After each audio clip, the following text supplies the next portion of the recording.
Hi, I wanted to apologize for the fact that I haven't uploaded a video in, I think it's been like a month and a half.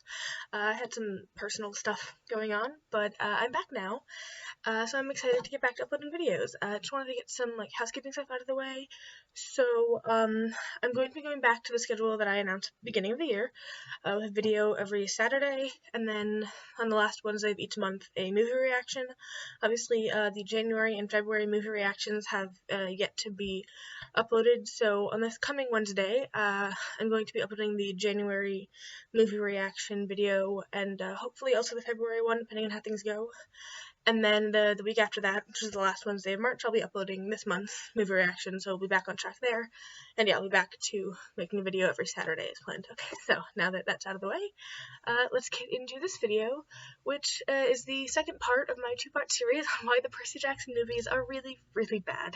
So I already talked about a lot of the overarching issues with the plot and the ages and stuff and the characterization in the first video, but now I've rewatched the second movie, so I'm going to be going through all of the points I made during this movie about why this is also a really bad adaptation and probably even worse than the first one. So let's get into it.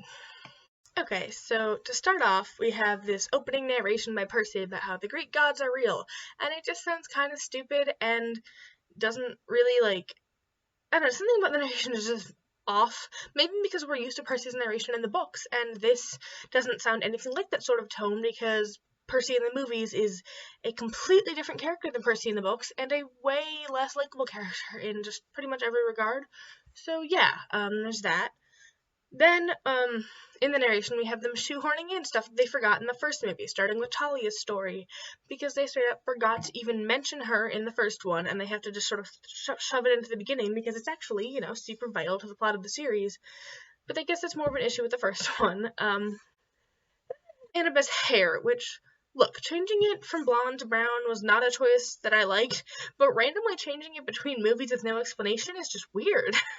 It's doesn't even fit with the internal consistency of the movies, which, since you've already, pissed off all the book fans, you might as well at least make your movies internally consistent, but no, they didn't feel the need to do that.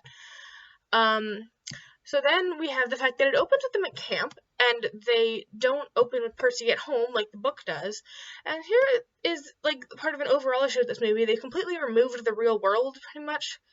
I mean, they do have that little bit in DC, which we'll get to later, but, it's very much set only in the fantasy world, and they've removed the whole real world element of it, which makes it less of an urban fantasy thing and more of just straight up fantasy, and it's just less interesting. Also, they just don't have Sally in it at all. She's not even mentioned, which is wild considering how important she is to the books, and she's even more important in a way in the movie because they made the whole first movie about getting Sally back instead of about the bolt for reasons.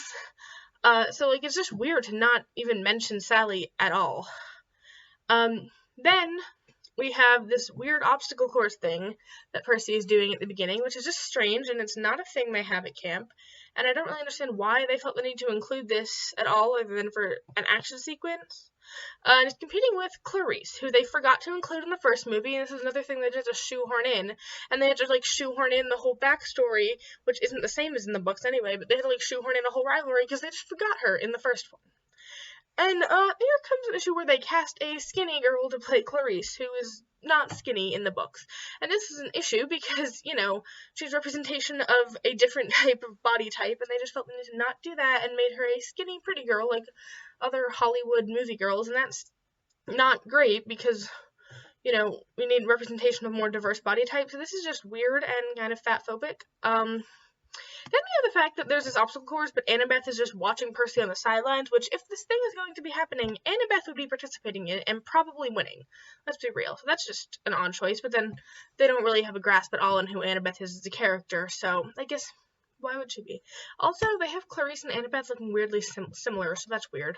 Then we have Dionysus, right, who they completely forgot in the first one, also, and at the shoehorn him in. There's a lot of that here, where they're just shoehorning things into the second movie that they, totally forgot to even include in the first one, and it's just not great, because, why were these things not in the first one?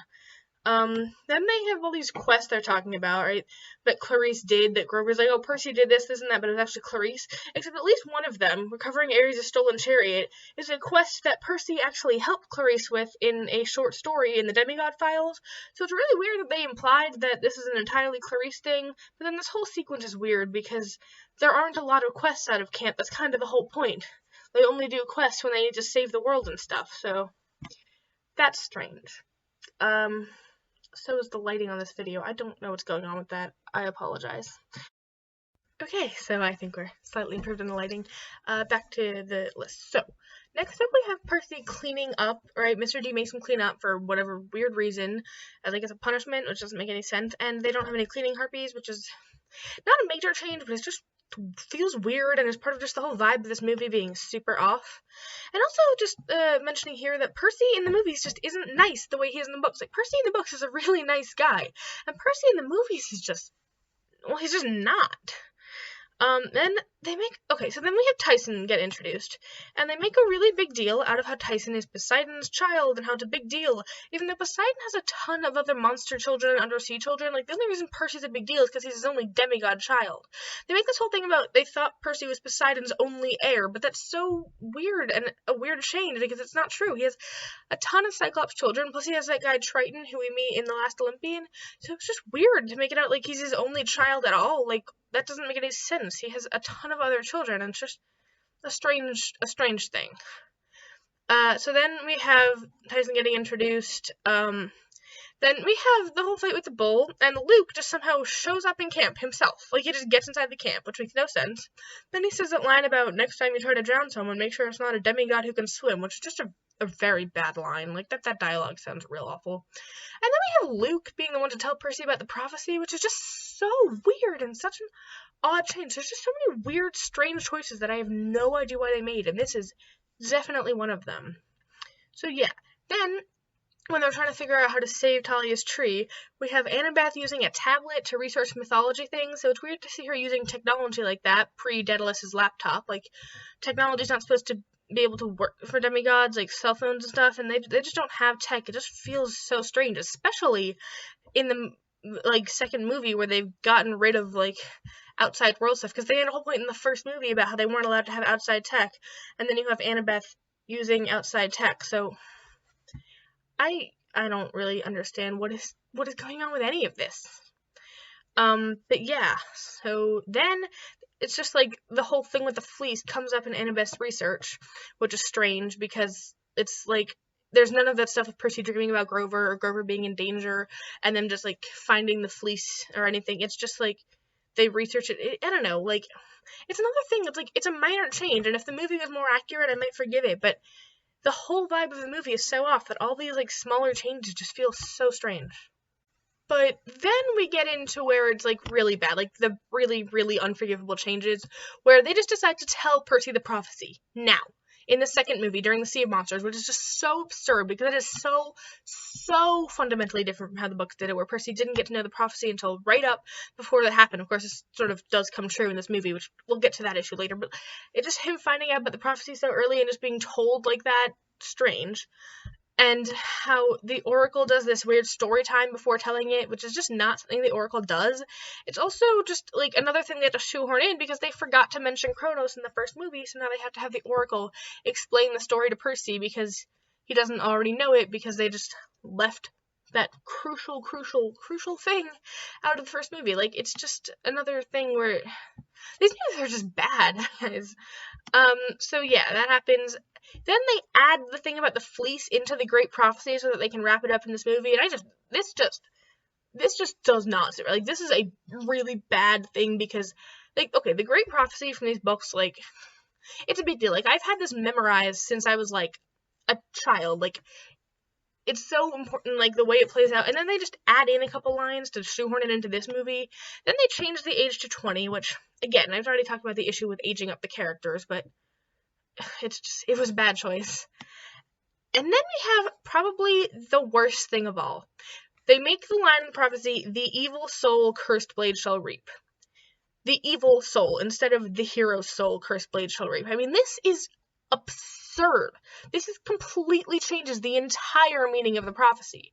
Because the whole point, like with Hero's soul, first of all, Percy thinks it's him at first, but also it gets rid of the whole twist and Luke choosing to be a hero in the end, like, which is a huge fundamental part of his character arc, and they just make it about killing Kronos, and Luke's never even really involved, and it's just so bad. It completely changes everything. Like, it makes it a standard boss fight, and it gets rid of the whole twist of, like, Percy choosing to hand Luke the knife. Like, he never has to do anything like that. So it's unclear what choice they're even referring to, or Olympus will be preserved or raised, because it's like, there is no real choice. It's just a boss fight, where it's like, oh, Kronos' soul will be reaped, or whatever. It's unbelievably bad. Like, that is such a major change. I cannot believe they did that. And it's disgusting. Also, we have Chiron being really weird and, like, mean and unsupportive to Percy, which is just not at all the way Chiron is supposed to be, so that's strange. Then we have the sprayable mist, which is dumb and corny, because they forgot to mention the mist in the first movie, so now they have to come up with an excuse for why Tyson doesn't look like he has one eye the whole time, so they make up this sprayable mist thing, which is real bad. Right, then we get to DC, right? Now we have this weird monster coffee shop in DC that just doesn't make any sense, because there was definitely mortals in that coffee shop who just didn't notice the whole nectar thing, especially when they don't have the mist in this world, because it's only sprayable, so that's weird. I do want to give credit where credit is due, though. I did kind of like that line about Olympus being like DC, blah, blah, blah, the dudes of power who only care about themselves. Funny line, doesn't make up for all of the other trash that is this movie, though. So, right, then we have Grover getting kidnapped in Washington, D.C., which is dumb and, like, a change in plot mechanics, but, like, they have to do that because they don't have his original arc looking for Pan and everything, so they make it this weird thing where only a satyr can find the fleece. They need Grover, which, look, it doesn't really make a ton of sense, but as far as the whole movie goes, this is a more minor change, and again, like, it's one of those things that would be fairly forgivable if the rest of the movie wasn't so completely off in tone and everything. So then they meet Hermes, and, the idea of him having, like, a UPS store is kind of funny. I don't know if it really fits the vibe of the books, but, like, I didn't mind it. But then we have him talking about Luke, and I don't remember exactly what he says, because I didn't write it down, but he makes, like, some, like, insulting line about Luke, and he says, just like his mother, and that is just egregious, because that is not at all what Luke's mother was like, and we know Hermes wouldn't say it, because we know from the books how he felt about May. And he would never have said something like that, and she was just a lovely person all around, and it's just bad, but they never mention anything about May, because we don't need to know anything about her, because we never get to any of that stuff with the Oracle, or the stuff in the 5th book, or Luke's past, because Luke's past doesn't matter, and his family doesn't matter, because he never makes the choice to stab himself in the end, and we don't do any of that, awesome ending stuff, so, everything is just a mess, and the movies are terrible. Sorry for repeating myself. So then we have them on the Princess Andromeda, and they're, like, seeing the demigods, and they see Chris, like they do in the books, and then they see Selena Beauregard. Like, I'm sorry, Selena is just on Luke's side now. We don't have any of the spy thing. We don't, like, any of her arc of dating Beckendorf or any of it. She's just openly on Luke's side for some reason. Like, why would they do that? Why would they? It just makes no sense. They just wanted to throw in another name, so they completely ruined one of the, like, more interesting arcs in the series. And then we have Ethan Nakamura, who's already on the Princess Andromeda, which gets rid of his whole introduction in Labyrinth of, like, Percy saving his life, and then him, like, going to betray them and being the one who resurrects Kronos. Like, that just never happens.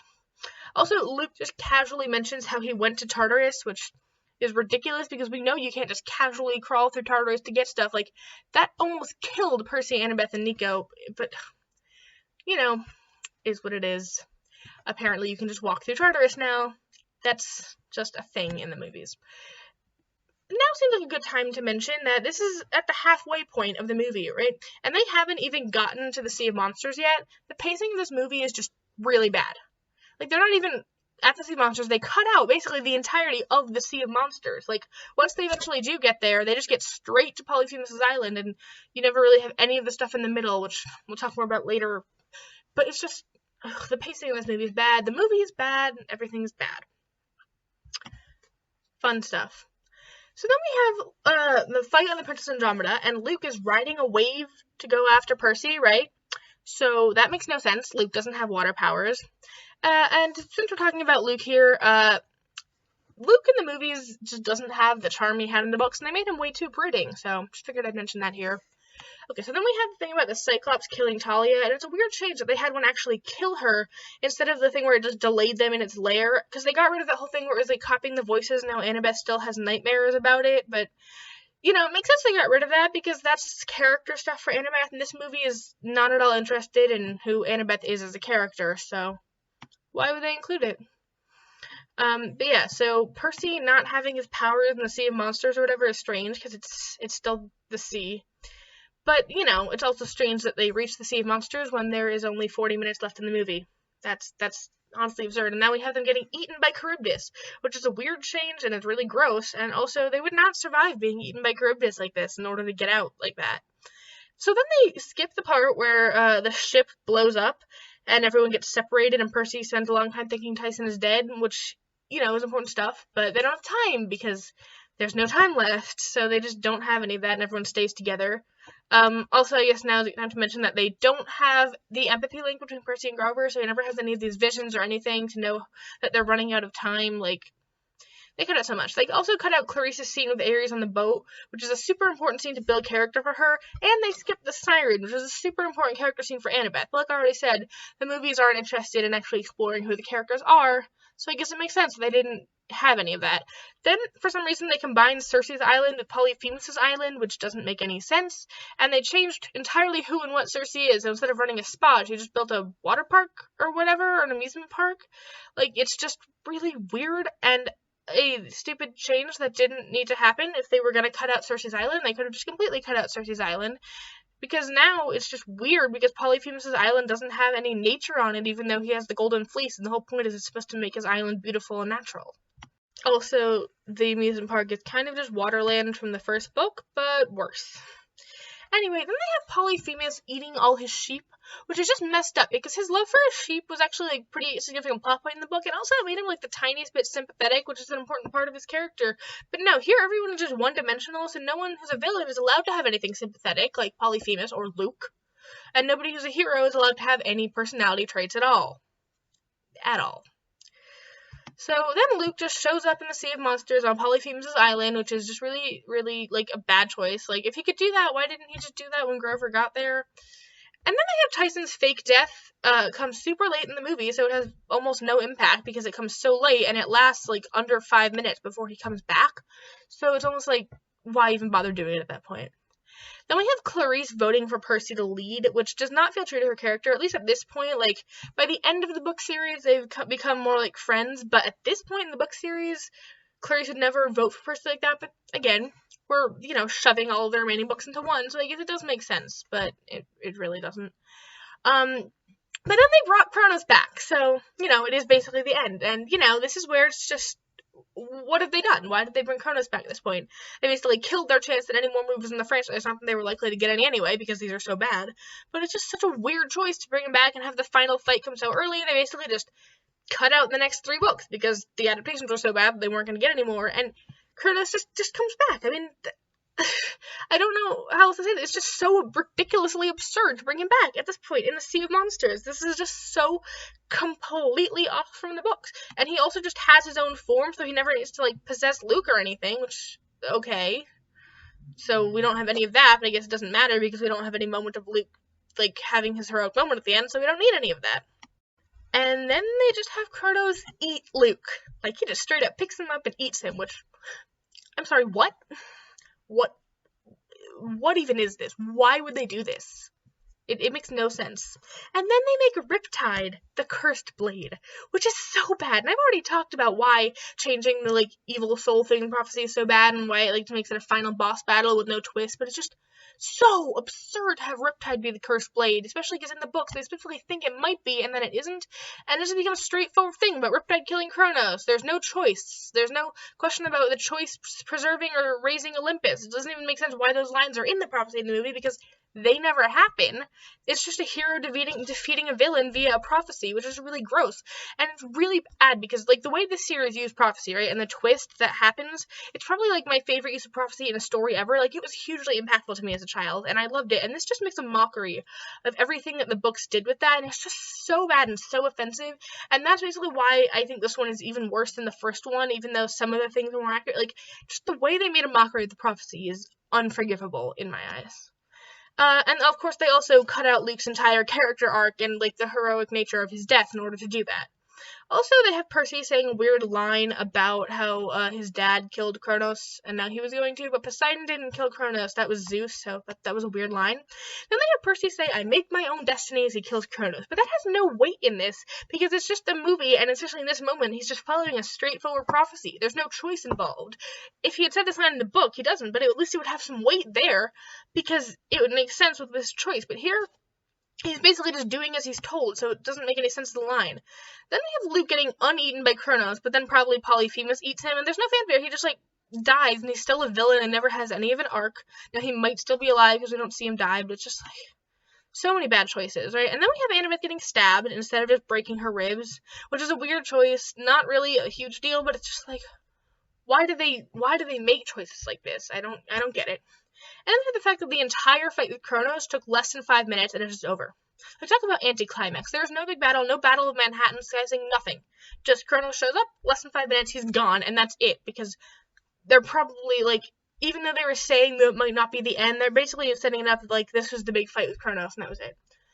Then we have them letting Clarice do the honors of putting the fleece on the tree, but it's way less dramatic than in the book, where they have to trust her, and, like, they're in a rush, and Percy actually lets her take it on her own. That's a big moment, and dramatic, and, like, has meaning. Here, it's, like, it's nice that they let her do it, but it doesn't mean as much as when they're actually, like, trusting her to take it. And then they brought Talia back, right, which suggests that they somehow plan to make more movies, but, like, how, given the way they ended this? How? Like, they have Talia back, which affects the prophecy, but they still, like, they don't have any setup for how more could happen, because, like, Kronos is gone, and maybe he could come back, but why would Luke still be working for him after Kronos literally ate him? Like, it's not like the movies ever really explain why Luke was working for Kronos in the first place, because we see him being mad at the Olympians, but we don't see him being manipulated by Kronos in that way. But, like, even so, even if, like, you buy that, whatever, he's just evil in the movies, Kronos ate him, so he would never work for him again, so it makes no sense, and they can't really ever continue that plot.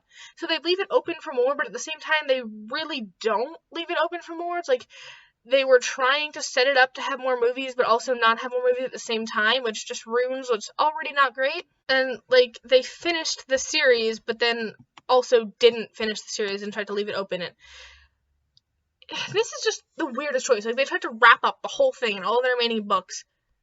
So then just wrap it up, and then they didn't wrap it up. It's a confusing mess. The whole thing is a confusing mess, and they killed the movie franchise if it wasn't already dead. And it's just very bad. Plus, they cut out basically the entire substance of the Sea of Monsters book to make this. Like, they have the beginning and then not the same ending, and they cut out, like, the whole middle. Like, they completely cut out the substance and then wrapped up the whole series in it, but, again, also didn't. So, just the whole thing's just a mess, and I think, like I said, this movie is even worse than the first one, both as an adaptation and as a movie itself. So, yeah, that's that. I hope you enjoyed this rant. And if you did, make sure to like, comment, and subscribe, and stay tuned for more videos. They won't all be this sort of rambling, angry rant thing. I just really, really hate this movies. But yeah, thank you for watching. Bye.